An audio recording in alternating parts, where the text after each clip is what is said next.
Hello, welcome to my channel. I'm GT Ocansey, and today we are looking at how to write a report. The thing about a report is that it's written to a specific audience, and so it's usually the result of a thorough investigation because it's an official document. So reports may be written for different purposes.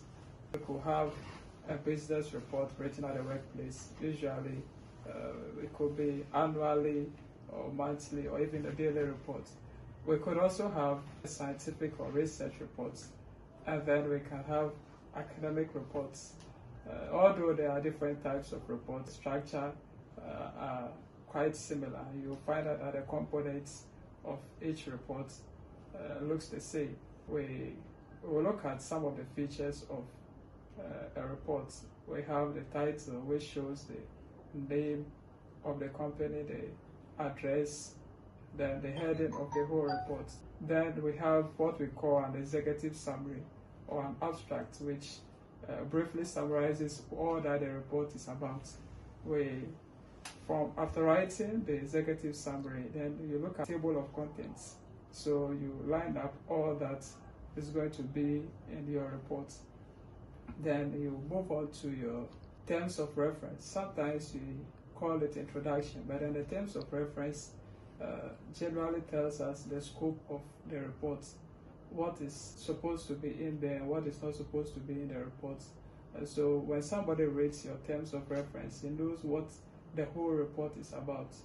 After that, you go on to the main body of the report, which tells us about the procedure you used in putting together the report, and then your findings from your research.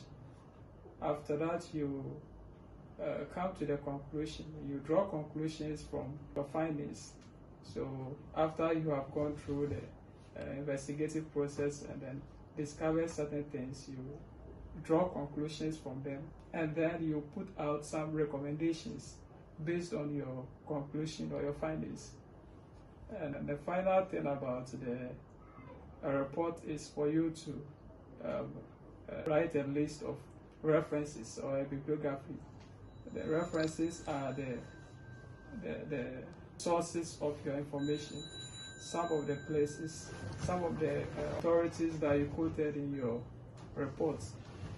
I think in subsequent episodes I'm going to carefully look at each of the features of the report, but today I want us to simply take a note of a few things that we should do to be able to write a good report, and then in subsequent episodes we are going to be looking at how to write your title and then abstract, your references and all those other things very well.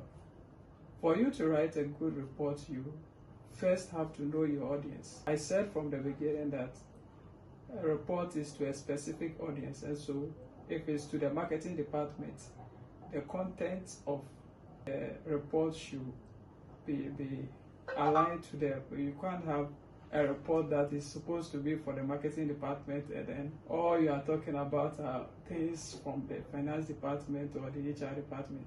You notice that there's some mix up over there. So you should ask yourself, who is going to read your report?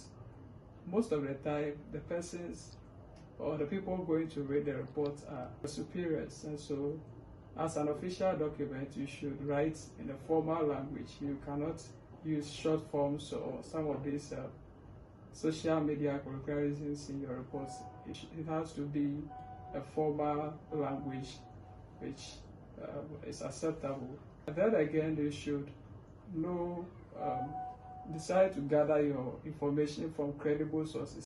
This is very important because eventually at the end you are going to be given a list of references. So you should take a note of the sources from which you gather your information. Be sure that they are credible. And also because the users of the report usually based on your findings to take decisions, critical decisions, and so you have to gather your information from very credible sources.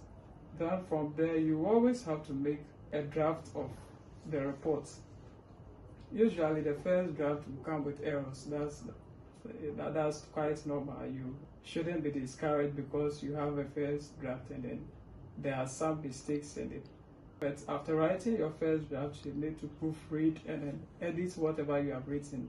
This is very important because there's no room for errors in an official document. You cannot have a document which is supposed to be used for taking critical decisions and then there are grammatical errors and there are some even factual errors in it. So after putting together your first draft, you need to proofread and then edit the information that you are putting together in your report.